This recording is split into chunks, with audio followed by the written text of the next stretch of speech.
ቴሌግራም ላይ የሌላን ሰው ፕሮፋይል ፎቶ እናንተ መቀየር እንደምትችሉ ታውቃላችሁ? እንዴት መቀየር እንደምንችል አሁን አሳያችኋለሁ።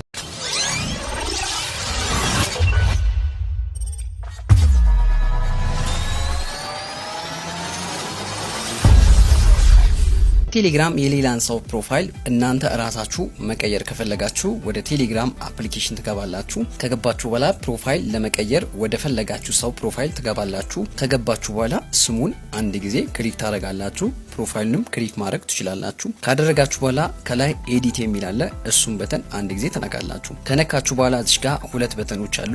ሰጀስት ፎቶ ፎር ማሽን የሚል አለ፣ ሴት ፎቶ ፎር ማሽን የሚል አለ። ስለዚህ እኔ የራሴን ፕሮፋይል ነው ለዚህ ሰውዬ ማድረግ የፈለኩት። ምንድነው ማድረገው? ሴት ፎቶ ፎር የሚል አለ። እሱን አንዴ ክሊክ አደርጋለሁ። ክሊክ ካደረኩኝ በኋላ ጋለሪያችሁ ላይ ከገባችሁ በኋላ ፎቶ ትመርጣላችሁ። ፎቶ ከመረጣችሁ በኋላ ኦኬ ትላላችሁ። ኦኬ ካደረጋችሁ በኋላ እዚህ ጋር አንድ ጥያቄ ይጠይቃችኋል። ፕሮፋይሉን እንድትቀይሩ እዚህ ጋር አንድ ጥያቄ ይጠይቃችኋል። እናንተ ሴት ነው የምትሉት። ሴት ካደረጋችሁ በኋላ መጨረሻ የምታደርጉት ሴታፕ ደን ነው። ከዛ የዚህን ሰውዬ ፕሮፋይል እናንተ ቀየራችሁ ማለት ነው። ስለዚህ በእናንተ ስልክ ላይ ብቻ ነው ይሄ ፕሮፋይል የሚታየው።